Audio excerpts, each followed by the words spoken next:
As a species, humans have mastered energy to the level where it is, for all practical purposes, completely abundant. 200 years ago, no one could have imagined a world where energy was so accessible that most people would take it for granted.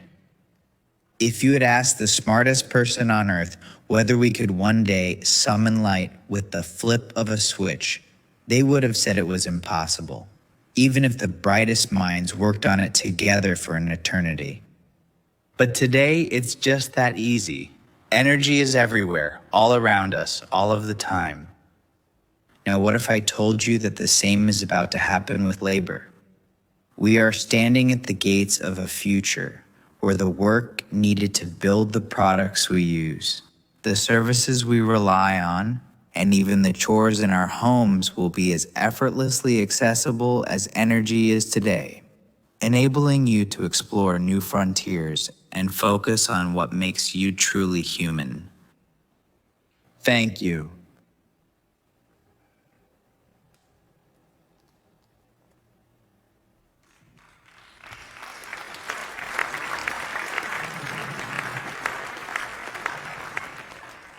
Thank you, Neo. You're the best.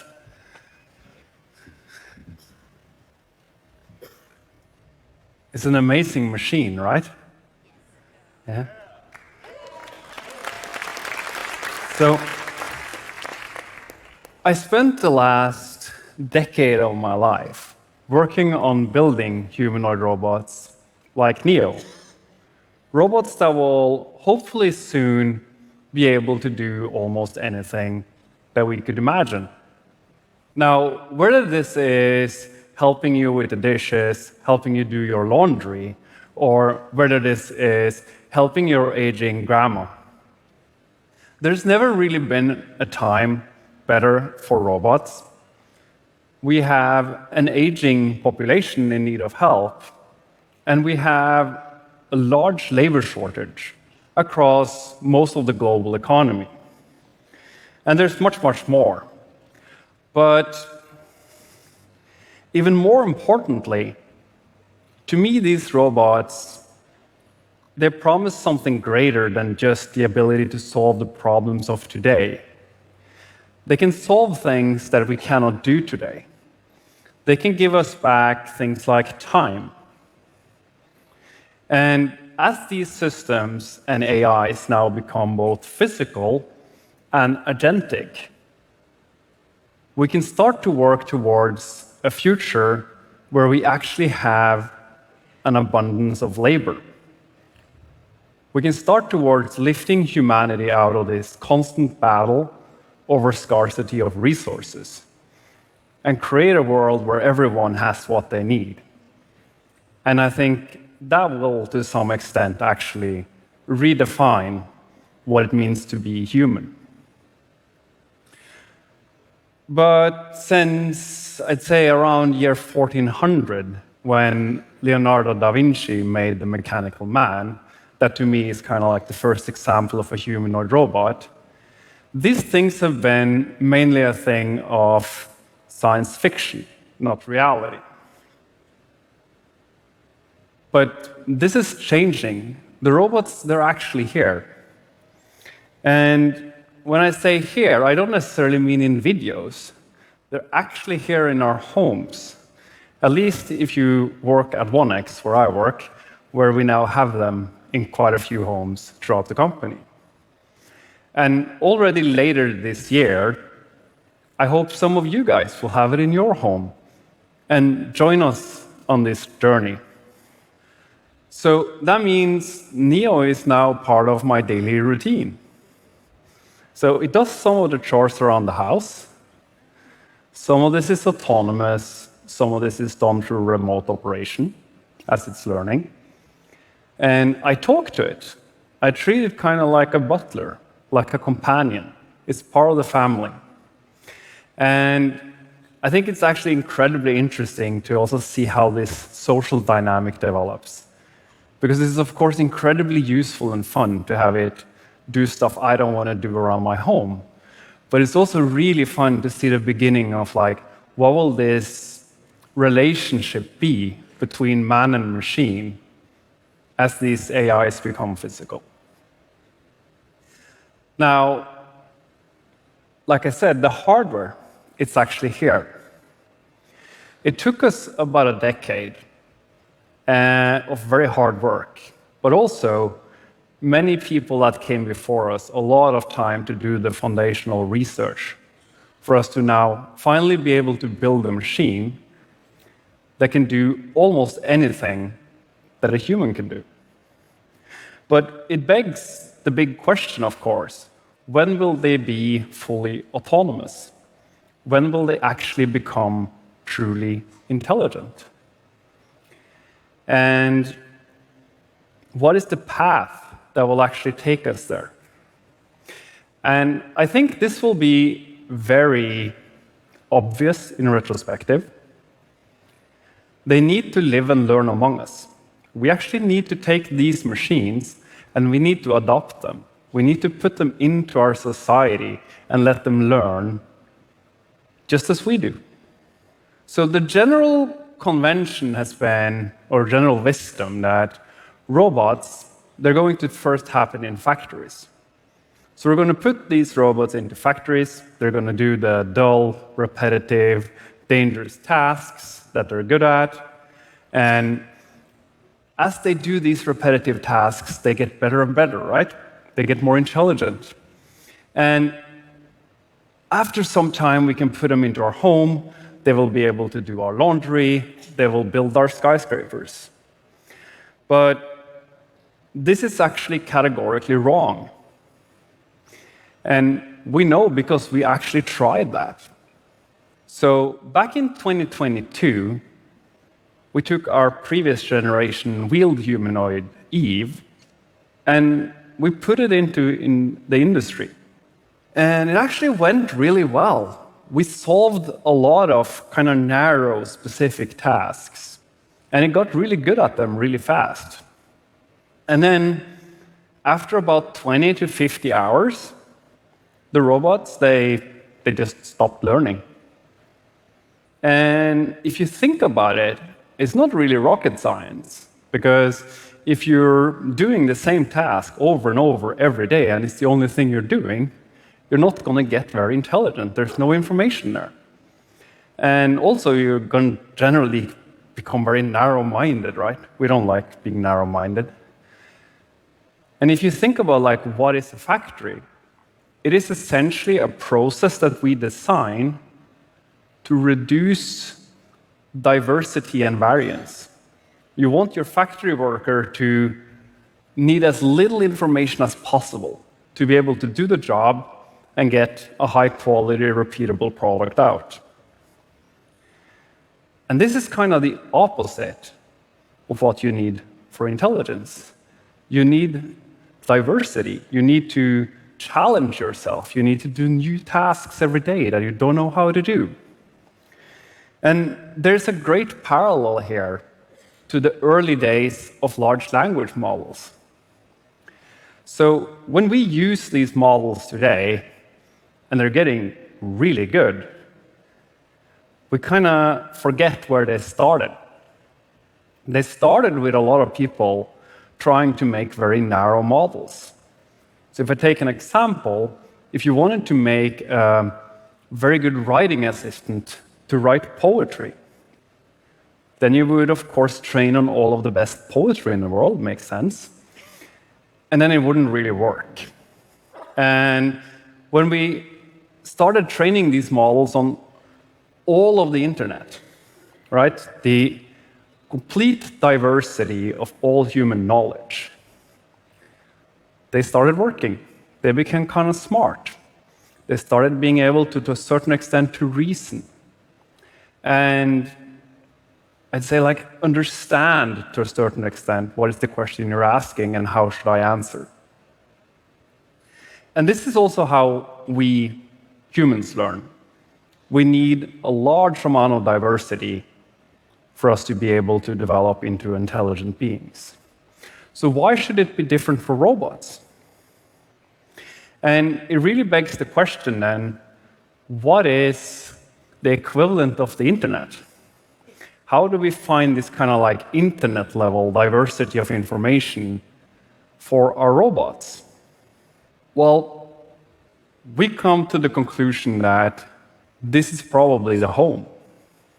Now, the home is this beautiful, chaotic thing. It's kind of like, well, it's like the messiness that is being human. And I want to take a small example here. So think about a cup. Now, of course, there's many cups in the world, and you want to be able to figure out how all of them work. But even if you look at one specific cup, it can be so many things. Is it dirty? Is it clean? It's kind of in the middle. Is it on the table, in the cabinet, on the floor? It can even have a social context. Someone's using the cup. Someone's waiting for the cup. Like, why is the cup even there? And this is just the cup. Now think about expanding this out into everything and every object and everything going on in your home.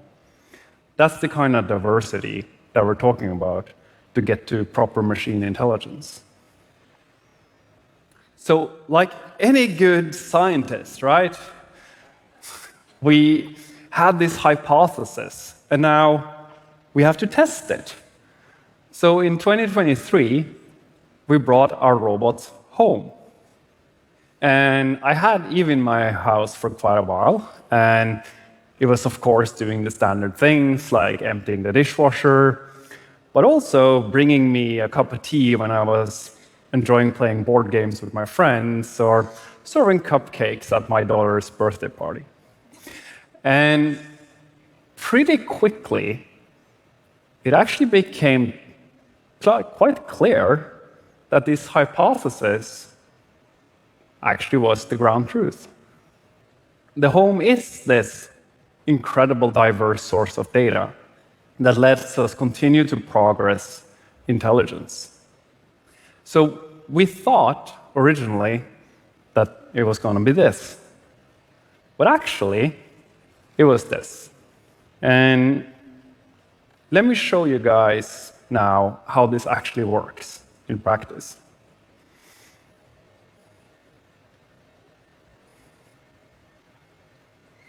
Oh, thank you, Neo. You're doing a good job. It's a bit noisy, but hopefully you can still hear me. So what you see here now, of course, is just a subset of tasks that Neo can do. And this is a mix of autonomy for things the robot is good at, and some remote operation where someone's guiding the robot to basically do expert demonstrations on how to do these tasks. And as we have an increasing number of these robots throughout homes, living among us and learning, more and more of this becomes autonomous. Until hopefully one day, all of this will be fully autonomous. And if you kind of follow along in the field, a natural question to ask at this point would be, why doesn't everyone do this? Right, if it's so obvious. Well, it actually turns out it's incredibly hard to make a robot that is safe among people. So robots are traditionally these quite stiff, high energy. You're doing great, Neo. You're doing great. They're this. Careful, I don't want to get watered. Stiff machines that are high energy and dangerous. And this is very different from how Neo works. Neo actually has tendons that gets pulled very loosely inspired by human muscle. And this makes Neo into a robot that is quiet, soft, compliant, lightweight, safe, and really able to live among us and learn among us. Oh, let's see if it figures it out. It's a hard one. You can do it, Neo.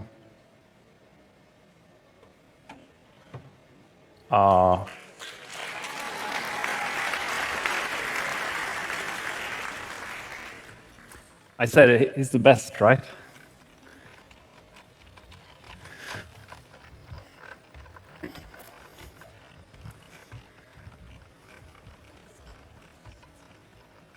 Okay.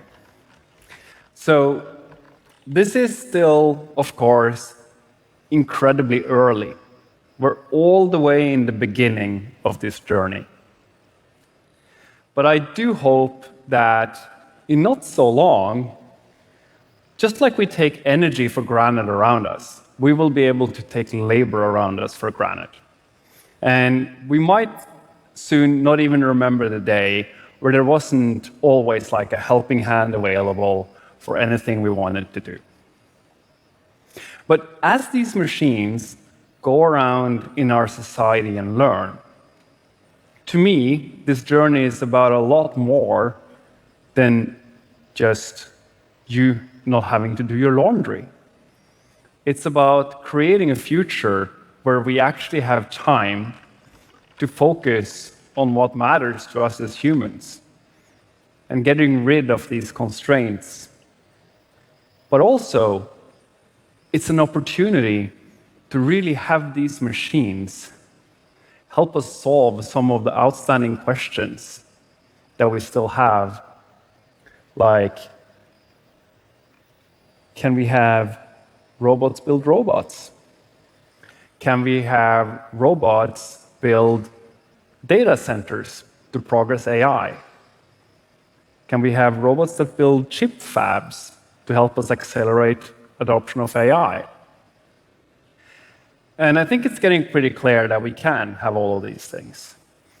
But it goes even further than that. I hope we can get a future where we have humanoid robots like Neo that is actually building particle accelerators, that is building labs. We will have millions of robots around in the world doing high-quality, repetitive experiments in labs and helping us progress science at a pace that we have never seen before. And I hope that in the future, through this kind of like a symbiosis between man and machine, we can start trying to answer some of the remaining big unanswered questions about the universe and our role here. And I think if we can do that,